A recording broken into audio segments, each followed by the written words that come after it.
আসসালামু আলাইকুম। এই রমজানে কিন্তু আমরা কম বেশি সবাই রুয়াবজার শরবত খেয়ে থাকি। তো আজকে চলুন স্বাস্থ্যকর উপায়ে ঘরেই রুয়াবজা বানিয়ে ফেলি।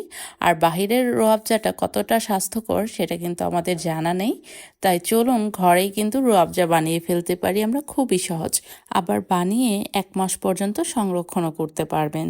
অনেক ধরনের শরবত তৈরিতেই কিন্তু এই রুয়াবজা ব্যবহার করা হয়। চলুন তাহলে রুয়াবজাটার বানানোর প্রসেসটা দেখে নেওয়া যাক। প্রথমে আমি এখানে কিছু গোলাপ নিয়েছি এবং গোলাপ থেকে পাপড়িগুলোকে আলাদা করে নিয়েছি। পাপড়িগুলো আলাদা করা হয়ে গেলে একটা বাটিতে পর্যাপ্ত পরিমাণ পানি নিয়ে তার মধ্যে গোলাপের পাপড়িগুলো ভালো করে ধুয়ে নিচ্ছি। গোলাপের পাপড়িগুলো ভালো করে ধোয়া হয়ে গেলে একটা প্যান নিয়ে তার মধ্যে দিয়ে দিচ্ছি 1 কাপ পানি। পানি দেওয়ার পর তার মধ্যে আমি দিয়ে দিচ্ছি গোলাপের পাপড়িগুলো। এবার মিডিয়াম আঁচে এই পাপড়িগুলোকে জাল করতে হবে। পাপড়িগুলো ফুটতে শুরু করলে এটাকে ঢাকনা দিয়ে ঢেকে আমি 2 মিনিটের মতো ফুটিয়ে নিব এবং এর মধ্যে দিয়ে দিব 1 ফোঁটা পরিমাণ ফুড কালার। ফুড কালারটা দেওয়ার চেষ্টা করবেন, তাহলে কিন্তু রুয়াবজার কালারটা সুন্দর আসবে। এখন গোলাপের পাপড়িগুলো জাল দেওয়া হয়ে গেলে এটাকে আমি নামিয়ে ছেঁকে নিচ্ছি। এবার রুয়াবজাতে আমি কিছু ফ্রেশ ফল নিচ্ছি।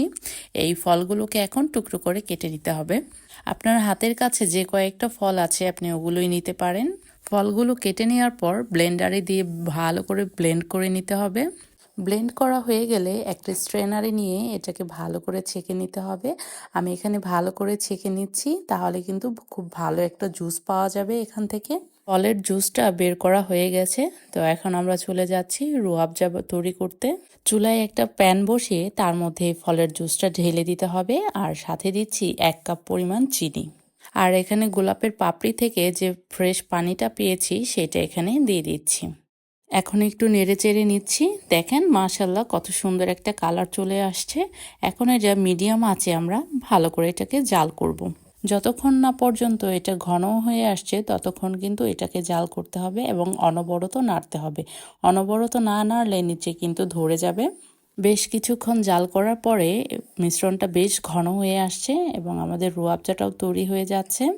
এবার চুলাটাকে আমি বন্ধ করে দিচ্ছি এবং চুলা থেকে নামানোর আগে এখানে দিয়ে দিচ্ছি 2 চা চামচ গোলাপ জল। তাহলে কিন্তু রুয়াবজাতে অনেক সুন্দর একটা ফ্লেভার আসবে।